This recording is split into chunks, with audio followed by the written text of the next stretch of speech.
I have complete faith in Bill Belichick as the head coach of the Patriots. 44% said they strongly agree with the statement, and just 3% completely disagree. That is where we begin today's Daily Thread. We got Tom, Phil, DJ Bean here with me now. And guys, with all the commotion during the offseason, not knowing who the offensive coordinator is going to be, who is going to be calling plays out there on the field this season, DJ, how surprised are you that people are just they still have blind faith in Bill Belichick no matter what? Amina, I am 0% surprised. I think that fans, we have to remind ourselves, fan is short for fanatic. And if you are a big fan of something, if an artist you love puts out a bad album, typically you're still going to go to that concert because you really like that artist and you really like everything that they do.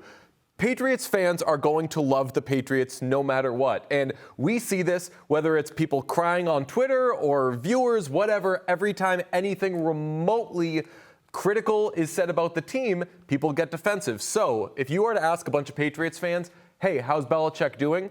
I expect the answer to be, what do you mean, how's Belichick doing? He's the greatest ever. He's won blah, blah, blah. That's what they're going to do. Yeah, I agree with you there, DJ. And I would also say that he's coming off of, as Tom just articulated in the last segment, a good year in a lot of respects. You're a year removed from Cam Newton. You add a lot of new pieces. You have a rookie quarterback starting. And you made the postseason. You didn't win, and you faltered down the stretch. But for a lot of teams, that's a successful season. So I think drafting Tom and making Mac Jones in his first year not only a usable quarterback, but a Pro Bowl level quarterback, that does a lot for Bill Belichick's Q rating. And I think we have so often walked out on the wobbly branch of criticizing Bill Belichick and his moves and questioning them, only to have that branch snap, and we end up on our backs looking up and, you were right, Bill, it worked. That fans believe that, okay, the media might be saying that Bill screwed this up, but I'll believe that when I see it because this guy's got some pelts on the wall. Happily ignoring, Malcolm Butler being benched in 2017 or chasing off a Hall of Fame tight end and a Hall of Fame quarterback and, a litany of bad drafting decisions. But still, all that being equal, the point you make, everybody still has the concert tour shirts from 2014, 16, 18, and 07. Yeah, I mean, I don't begrudge them at all for that. I think that it's just kind of tough to see eye to eye. You probably get it worse than any of us because you've been doing it forever and you've been covering the Patriots. And I'm sure that a lot of people say, I remember when Tommy Curran was more positive about the Patriots. And I can guess the years when you were most positive about the Patriots. They probably won Super Bowls those years. Yeah, that's the ironic thing about it is, criticizing Bill Belichick or actually reporting what you're seeing and giving a litany of reasons why things are is seen as being critical. Whereas when you say, okay, these are the things that are leading to them winning Super Bowls, yeah, good job. But I think that it's really interesting. And does Bill deserve it, I guess?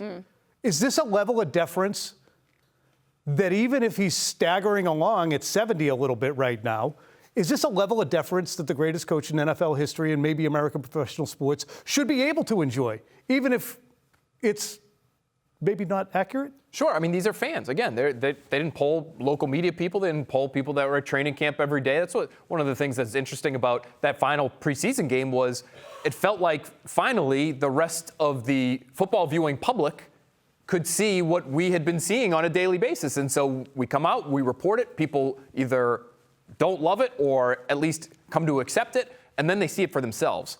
And now maybe their opinion changes a little bit. I'm not exactly sure when this poll was taken over what stretch of time. Right. But, I wonder if it had just started after that third preseason game what some of these answers would be. But even still, I kind of feel like people, when they watch, even though, you made a really good point, Tom, when things are going good, they say, oh, okay, everything is going good, everything is right. But then when things are not going so good and you're reporting what you're seeing, then people think it's overblown. But they get mad at you, yeah. Yeah, they think it's a little bit. Instead of, you're right. That was bad not drafting any tight ends for, 10 years straight. It's like, well, who else would you have taken in 2020 instead of Dalton Keene and Devin Askew? Well, nobody in 2020. How about 2015 when Phil was saying take George Kittle?